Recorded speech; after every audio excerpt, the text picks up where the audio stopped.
Bonjour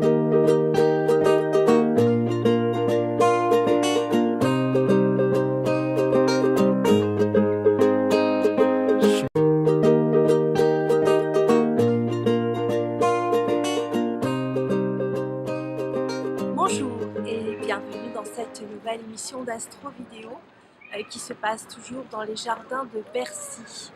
Voilà, il fait beau, on en profite, il a plu ce matin, mais il y a du soleil.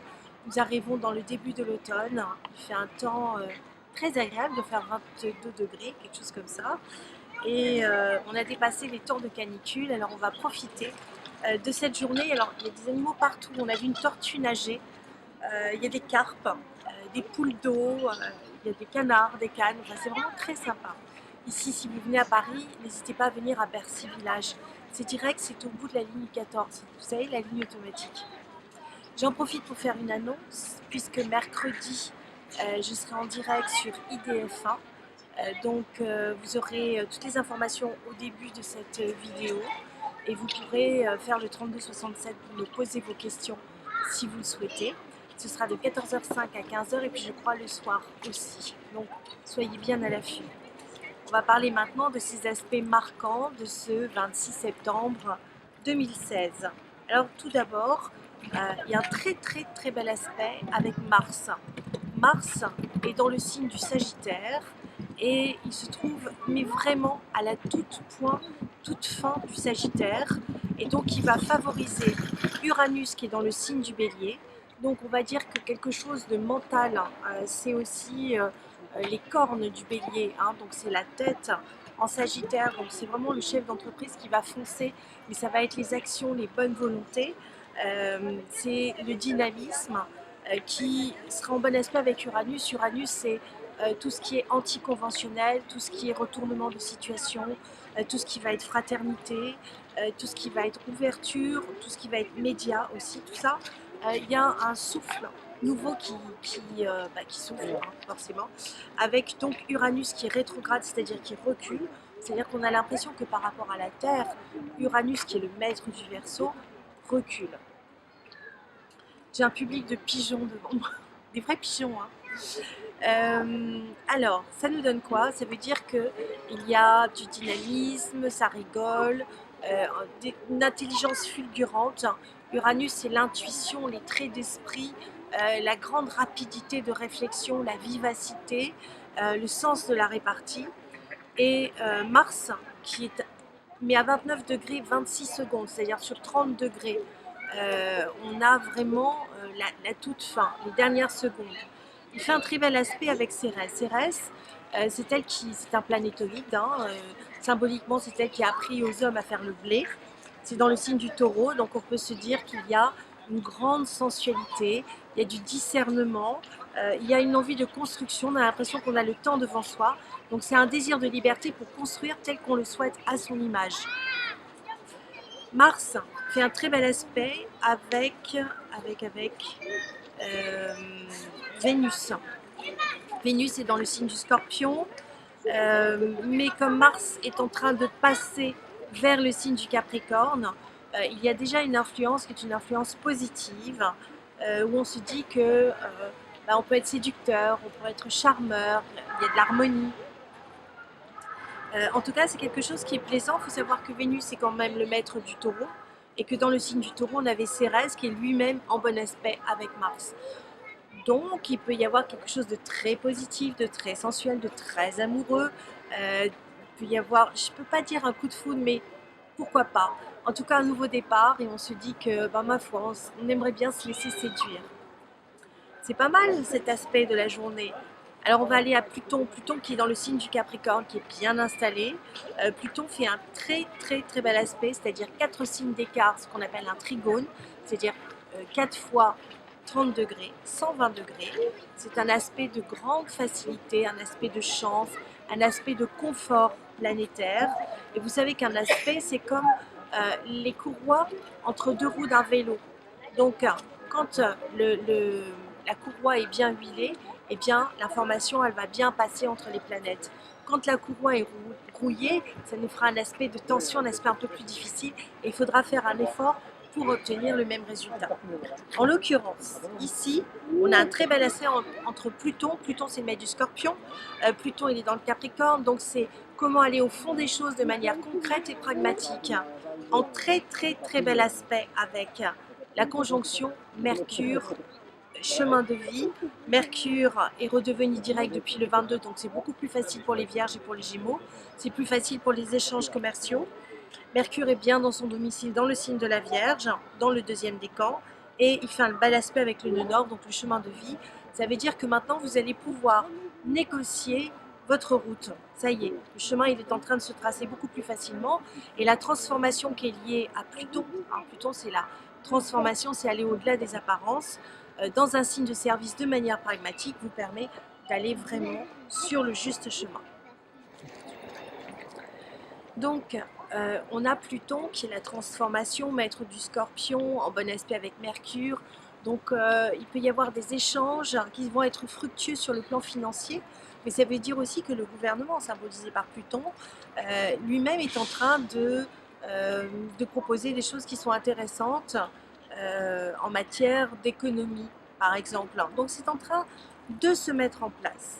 Il faut savoir que le Scorpion a la visite de la lune noire, une seule, puisqu'il y en a une autre qui est repartie faire un petit tour dans le signe de la Balance. Et cette lune noire, elle va faire un très bel aspect avec Neptune en Poisson. Donc ça veut dire qu'il peut y avoir un grand coup de chance, une grosse remise en question pour les Poissons.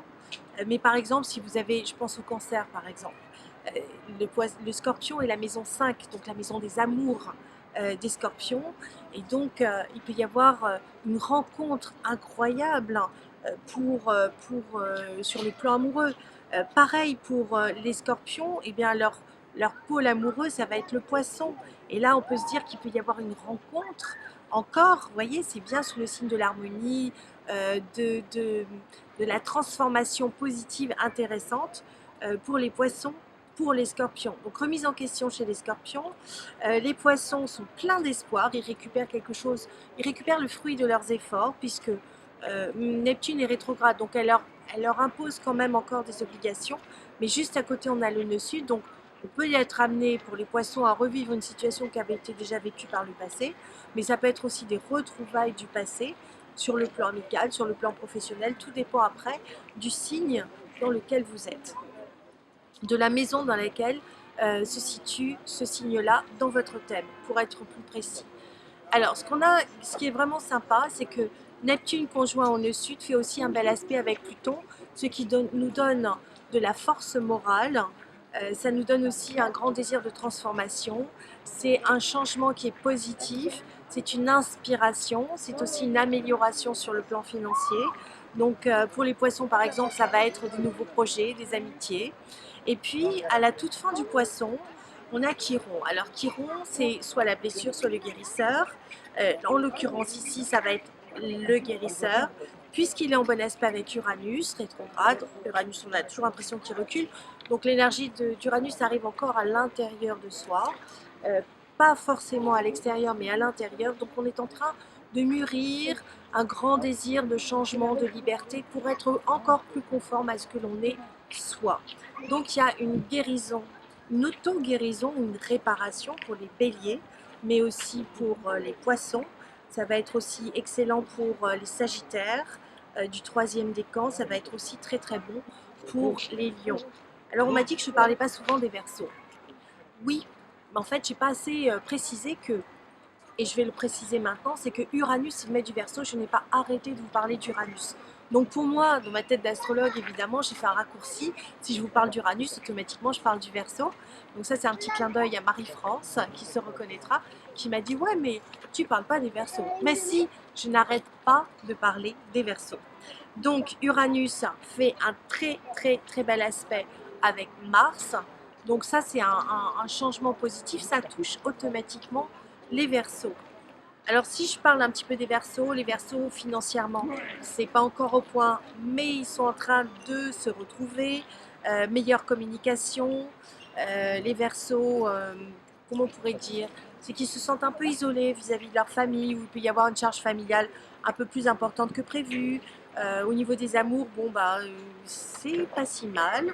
En tout cas, c'est en train d'évoluer favorablement, peut-être plus de créativité encore pour les Verseaux. Vous voyez, c'est la part belle au Verseau cette fois-ci. Puis on a Saturne, Saturne qui est bien implanté. Saturne, c'est le temps, c'est la structure, c'est les eaux. Saturne, c'est le maître du Capricorne. Il est actuellement dans le signe du Sagittaire encore pendant une bonne année. Et c'est lui qui coince un peu tout le zodiaque en ce moment. Mais il a pour effet de galvaniser, de mettre en avant tous les deuxièmes décans du Capricorne, du Verseau justement, du Bélier, de la Balance et du Lion. C'est pas mal, hein, mais il a tendance à freiner un peu les Gémeaux.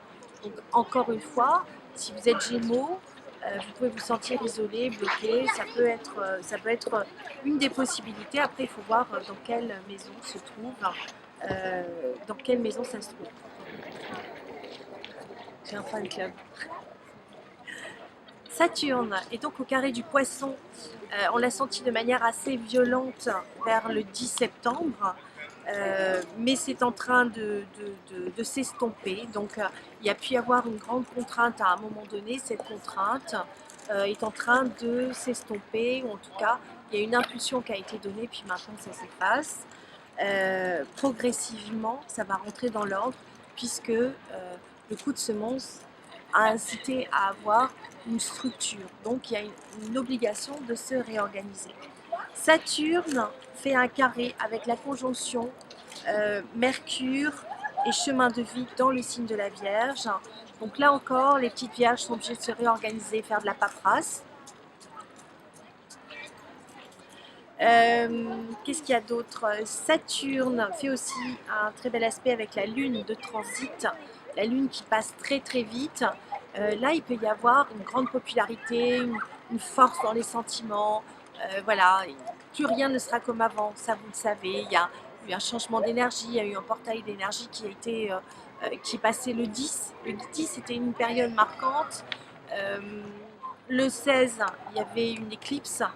Et puis maintenant, nous sommes partis sur une autre énergie pour les 5 ans qui viennent.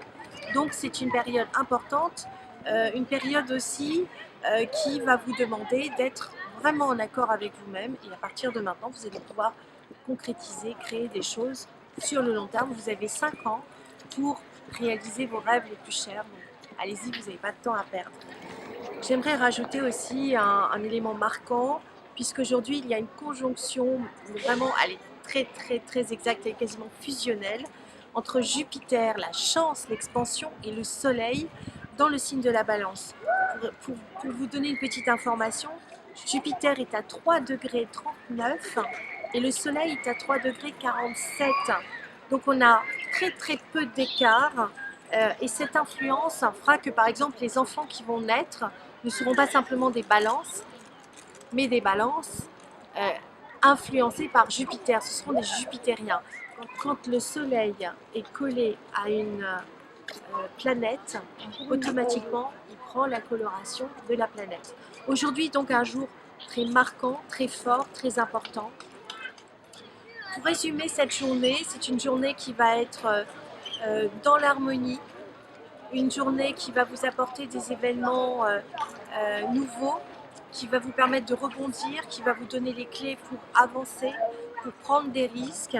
Les risques seront relativement mesurés, surtout si vous dépassez vos peurs. La peur est symbolisée donc par Mercure conjoint le chemin de vie dans le signe de la Vierge. Donc peut-être un doute à aller dans votre direction. Opposé donc à Neptune conjoint le nœud sud, ça veut dire qu'il va falloir dépasser vos peurs. Donc c'est une journée qui est intéressante à bien des égards. On va voir ce que vous réserve les autres jours de la semaine, et ça fera l'objet d'une prochaine astro vidéo. Je vous dis à demain. Au revoir mes petits anges.